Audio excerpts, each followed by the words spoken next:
ఇక తెలంగాణ ఉద్యమ గాయకుడు సాయిచంద్ ప్రథమ వర్ధంతి సంస్మరణ సభను ఎల్బీ నగర్ లో నిర్వహించారు. ఈ కార్యక్రమానికి హాజరై సాయిచంద్ చిత్రపటానికి కేటీఆర్, హరీష్ రావు నివాళులర్పించారు. సాయిచంద్ పేరిట తయారు చేసినటువంటి పాటల సీడీలను టీఆర్ఎస్ పార్టీ నాయకులు ఆవిష్కరించారు. తెలంగాణ ఉద్యమంలో సాయిచంద్ తన పాటలతో ఉర్రూతలూగించారని కేటీఆర్ అన్నారు. సాయిచంద్ కుటుంబ సభ్యులకు బీఆర్ఎస్ అండగా ఉంటుందన్నారు. తెలంగాణ ఉద్యమంలో సాయిచంద్ లేకుండా సభ ఉండేది కాదన్నారు హరీష్ రావు. సభల్లో సాయిచంద్ లేని లోటు కనిపిస్తోందన్నారు హరీష్.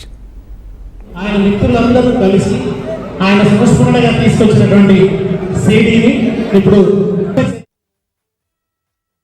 తెలంగాణ ఉద్యమాన్ని ముందుకు నడపడంలో కేసీఆర్ గారు అడుగులో అడుగేస్తూ సాయిచంద్ గారు చాలా చక్కగా మరి ఆయన కాంట్రిబ్యూషన్ మాటలో చెప్పలేనిది మనం వెలకట్టలేదు.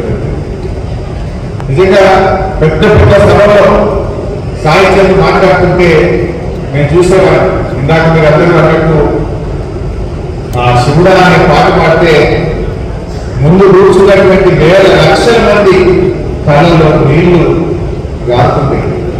కంటి రాతి బొమ్మల్లో పాట సాయి పాడుతుంటే అక్కడ కూర్చున్న మాట సాయి కృషి ఎప్పుడు కూడా ఈ ప్రజలు, ఈ ప్రాంతం, ఈ రాష్ట్రం మర్చిపోదు. నిజంగా సాయి ఆయన కళలపై చట్టసభల్లో అడుగు పెట్టాలనే కళ సాయిచంద్రులో ఉండేది. తప్పకుండా ఆయన అడుగు పెట్టారు, కేసీఆర్ గారు ఆయనకు అవకాశం ఇస్తారని కూడా నేను ఎప్పుడూ సాయికి చెప్పేవాడు. కానీ దురదృష్టం ఈ రకంగా సాయిని వెంటాడుతుందని, మరి ఎంతో నిబద్ధత కలిగిన వాడు, కష్టం చేసేటువంటి వాడు, అది ఎందుకు దేవుడు ఆ రకంగా సాయం తీసుకుపోయాడు. కానీ ఒక గొప్ప నాయకుడిని, ఒక గొప్ప కళాకారుడిని ఇలా బీఆర్ఎస్ కుటుంబ మొత్తం కూడా కోల్పోయింది. ఇప్పుడు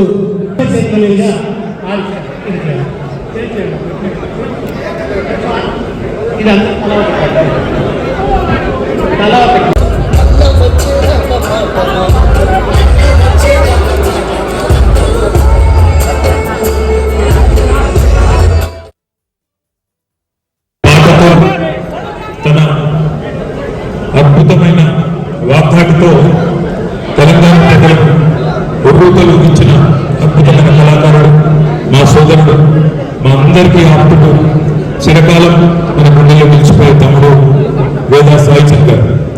ఇవాళ సాయి పాట, సాయి మాట మొత్తం తెలంగాణను ఏ రకంగానైతే ఉర్రూతలూగించిందో భవిష్యత్తులో కూడా తమ్ముడి పేరు మీద వారి కుటుంబం కోసం ఎల్లవేళలా మేమందరం కూడా పార్టీ తరఫున కేసీఆర్ గారితో సహా అందరం కూడా ఆ కుటుంబానికి ఎల్లవేళలా అండగా ఉంటాం. ఆనాటి నుంచి ఈనాటి వరకు